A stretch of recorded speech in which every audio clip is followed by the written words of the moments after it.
যদি VIP customer আসে এই টি শার্টের দাম হচ্ছে 40,000, আর নর্মাল একটু কাস্টমার আসছে ঠিক আছে আপনি 20,000 দিয়ে দেন, মানে ইচ্ছা মতো দাম কম বেশি করানো যায়। Please try to understand my point. কিন্তু যখন আপনি ডিক্লারেশন দিবেন এখানে এমআরপি, তখন আপনি চাইলে আর বাড়াতে পারবেন না। যদি বাড়ান তাহলে আপনার বিরুদ্ধে আইনানুগ ব্যবস্থা নেওয়া যাবে। জুতা স্যান্ডেল সবগুলো মনে হয় বাইরের, সবগুলো বাইরে। এইগুলো কোন দেশের? এটা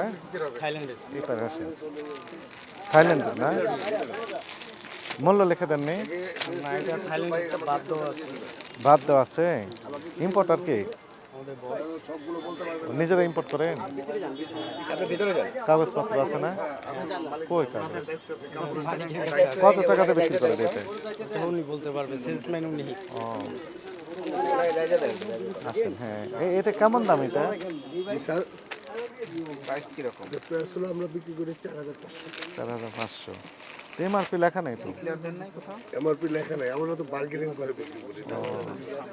তো এটা বাইরের প্রোডাক্ট না, সেক্ষেত্রে যে ইম্পোর্টার থাকবে। থাইল্যান্ডের লোকে যেটা লাগানো আছে ওটার উপরে আর কি ডিসকাউন্ট করে আমরা। ইম্পোর্টার থাকবে না যে অমুক ইম্পোর্টার নিয়ে আসছেন, তার নাম ঠিকানা থাকবে, উনি ডিক্লারেশন দেবে এত টাকা, আপনি তো কম বেশি করতে পারবেন না। আর ইম্পোর্টার কি আপনি নিজে না অন্য কেউ? না স্যার, আমি লোকে সেলসম্যান। না না না, এটা কোথা থেকে পেয়েছেন? এটা ইম্পোর্ট লোকে মনে হয় পার্টির আইনা দিয়ে দেয়। পার্টিরা নিয়ে এসে দেয়। তো কাগজ দেখেন আমাদেরকে একটু, দেখি কোন পার্টি নিয়ে এসে দেয়। কোনোটাতেও টাকা লেখা নেই। এই বাইরের প্রোডাক্টের ক্ষেত্রে এটা দিতে হবে। স্যার আমরা তো দামাদামি করে বিক্রি করি, আমরা তো একদম বিক্রি করি না। এটা কত বিক্রি করেন? এটা বিক্রি করতেছিল 4,700। না, কিন্তু আমাদেরকে দেখে বললেন 4,700, কিন্তু যখন আমি চলে যাবো তোমরা 40,700। না স্যার, ওইটা এই জিনিস না। এটা কমন জিনিস। হ্যাঁ, এটা হলো কমন গিফিনি জিনিস। আমরা যা বিক্রি করি আমাদের এমআরপি লিখে দিবেন না, আপনি তো লিখবেন না, লিখবে কে? ইম্পোর্টার ডিক্লারেশন দিবে। লেখা আছে এমন কিছু আছে প্রোডাক্টের গায়ে, না, আমাদের শার্টের গায়ে? কোনটাতে মূল্য দেওয়া নেই স্যার। এটা তো সমস্যা তো। কারণ আমরা তো ফিক্স প্রাইস করে আছি। আমরা সব 19-20 বার্গেনিং বিক্রি করি। এটার ভিতরে যেরকম আপনার থাইল্যান্ডের টাকা লেখা আছে 2190 টাকা। এটা ভাই আপনি নিজে তৈরি করতে না, পারেন? এটা ওখান থেকে লাগা আছে, আমরা এগুলা লাগাই না। মনে করেন আসছে, ধরলাম আসছে, বিশ্বাস করলাম আপনার কথা, কিন্তু আপনি নিয়ে আসছেন না কে নিয়ে আসছে? এটা আমরা পার্টি দিয়ে যাই। তাহলে কোন পার্টি নিয়ে আসছে? ওই লাগেজ পার্টিরা মনে করেন 2-4 পিস 10 পিস করে নিয়ে আসে। লাগেজ পার্টি যে এখানে তৈরি করে দেয়নি, আপনি বিশ্বাস করবেন কিভাবে? এই শার্ট কত দিয়ে বিক্রি করেন? এটা থাইল্যান্ডের স্যার। কত দাম? এটা আমরা বাতের উপর ইয়ে করে করি, কারণ আমাদের ঠিকঠাক থাই বাত লাগানো আছে। কত টাকা লেখা আছে? এটা 1350 বাত। 1350 গুণ 3 টাকা 66 পয়সা। না, আমরা আবার একটু ডিসকাউন্ট পাই। আমরা ডিসকাউন্ট পাই, যত ডিসকাউন্ট পাই ওইভাবে ডিসকাউন্ট দিই। মানে কিভাবে ডিসকাউন্ট পান? যেমন এটা এই শার্টটাতে আমরা পাইছি 30% ডিসকাউন্ট। কোথায় লেখা আছে এটা? না, এটা যখন আমরা কিনি এটা এখানে আচ্ছা, কিনেছেন তাহলে ক্রয়ের ক্যাশ মেমোটা একটু দেখান যে হ্যাঁ কিনেছেন বা ডিসকাউন্ট পেয়েছেন, আছে তো? না, থাইতে ওইভাবে এগুলি আসলে শপিং মল থেকে কেনা হয়। হ্যাঁ হ্যাঁ।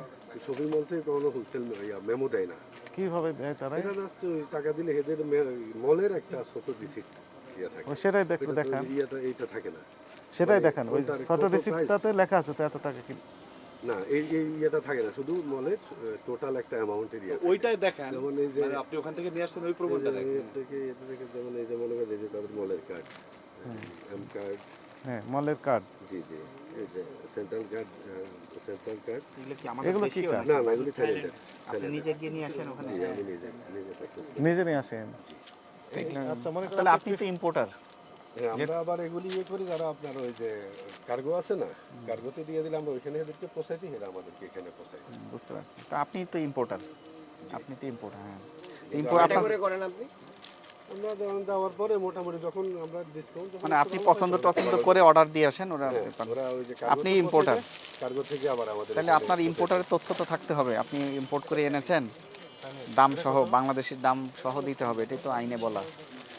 না, আমরা ওই যে থাই বাতটাকে ইয়ে করে দিই, কারণ থাইবাট এটা তো বাংলাদেশে আপনার থাইবাতে বিক্রি হবে না, যেহেতু আপনি ইম্পোর্টারের সিল থাকতে হবে, না, আমি বাংলাদেশি টাকা আমি কনভার্ট করে। importer না, আমি ইয়ে করি ওই যে আপনি তো ইম্পোর্টার, আপনার কথাই তো বলছেন। যিনি উনি আপনাকে দেন বিক্রি করার জন্য? না না, না, উনি তো আমি নিজে কিনে দেই, হ্যাঁ। যে ওই আমরা যাকে দিয়ে আনাই উনি আমাকে এখানে পৌঁছায় দেয়, মানে এলসি সব ওনার থাকে আর কি।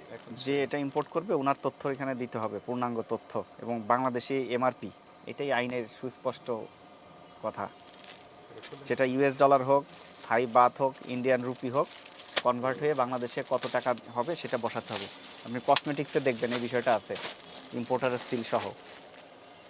এটাও খালি, এটা চায় না। ভোক্তা যখন কিনতে যাবে সে কিন্তু আপনার কাগজপত্র চেক করবে না, আপনার ফাইলপত্র চেক করবে না, সে দেখবে এমআরপি কত আছে বাংলাদেশি 10 টাকা 12 টাকা। ইম্পোর্টারকে অমুক প্রতিষ্ঠান নিয়ে আসছে, আপনার কাছ থেকে কিনবে, অসুবিধা নেই। ইম্পোর্টার দেখবে এবং দাম দেখবে। কোনো সমস্যা যদি হয় আপনি দোষারোপ হবেন না, হবে ইম্পোর্টার, আমরা তাকে ধরবো।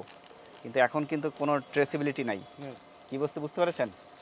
যেহেতু বিদেশি প্রোডাক্ট, এখানে যেহেতু ট্যাগ আছে বাইরের, এখানে ইম্পোর্টার ডিক্লারেশন দিতে হবে। আপনি নিজে হলে আপনি ইম্পোর্টার, যদি আপনি ইম্পোর্টার না হন, অন্য কেউ ইম্পোর্টার হন, ওনার নাম এবং স্পেসিফিক ঠিকানা এবং এমআরপি কত টাকা বাংলাদেশি টাকায় সেই স্পষ্ট করে লিখে দিতে হবে। উল্লেখ করবে। তবে আমি বুঝতে পারবো যে আসলে ইম্পোর্টেড প্রোডাক্ট এটি।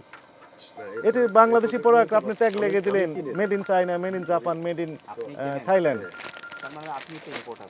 তাহলে আপনি আগামীকাল আমাদের দুইটি রায়, একটি হচ্ছে যেহেতু এখানে ইম্পোর্টারের কোনো ইনফরমেশন দেননি, বাংলাদেশি টাকা কত দাম সেটি দেননি, এই কারণে আপনাকে এই 20,000 টাকা জরিমানা আরোপ করা হলো। আর একই সাথে ইম্পোর্টেড যে কাগজপত্র আছে এই সকল ডকুমেন্ট আমাদের অফিসে আগামীকাল 9:30টায় নিয়ে হাজির হয়ে দেখাবেন। যদি দেখাতে পারেন তাহলে অব্যাহতি দেওয়া হবে, আর যদি দেখাতে না পারেন সেক্ষেত্রে এই ধারায় যে অপরাধ সেটি আমলে নিয়ে আপনার বিরুদ্ধে আইনানুগ ব্যবস্থা নেওয়া হবে।